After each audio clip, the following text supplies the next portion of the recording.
I'm gonna show you some different examples of how we can use our body and the angles of our body to deflect their energy, deflect their frames, and achieve positioning. Frames are very effective to defend different positions, especially in guard. Even though sometimes we're successful in kind of ramming right through those frames and kind of overpowering our opponent, it's not the most efficient way of going about guard passing or trying to achieve position. You know, when someone's posting a frame up, and if they're doing it properly and they're allowing the bones of their body to support you, we don't want to just go head first into them. We want to look for ways to deflect those frames and get them out of the way.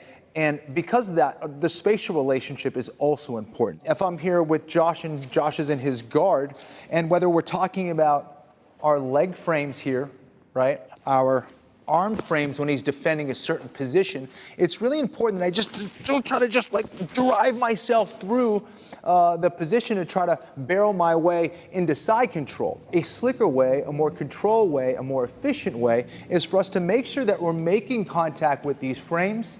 I am achieving a certain angle with my hip where now I can turn a frame out of the way, and now I'm kind of allowing it to just move past me. But if I keep trying to barrel way through and just try to push down, that's going to take way too much energy. I want to make sure that as I do this, I can utilize both my hip, my arms, my shoulder, anything I want, any part of my body to deflect the different frames that he sets up with his body. And that essentially, at the end of the day, is going to be the battle. Those are the interactions that were involved here when we're grappling. When I'm in this position, I'm trying to get around his guard, I'm trying to get a little bit of a turn with my leg, and now I can kind of get rid of that connection of his body. And when I move into position, I don't just drive in. I always try to tell my students that you want to envision yourself melting into position,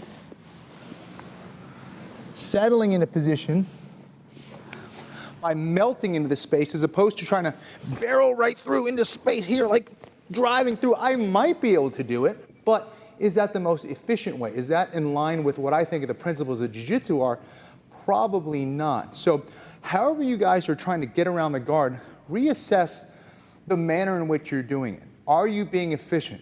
Are you ramming into frames? Are you ramming yourself into the wall? Or are you deflecting your opponent's energy and how they're trying to stop your position? In the near future, I'm going to be releasing some instructional videos that I'm really excited about. And if you guys want to keep in contact and find out when those things are going to be released, make sure you check me out at kennyflorian.com and be sure to follow me on social media at kennyflorian.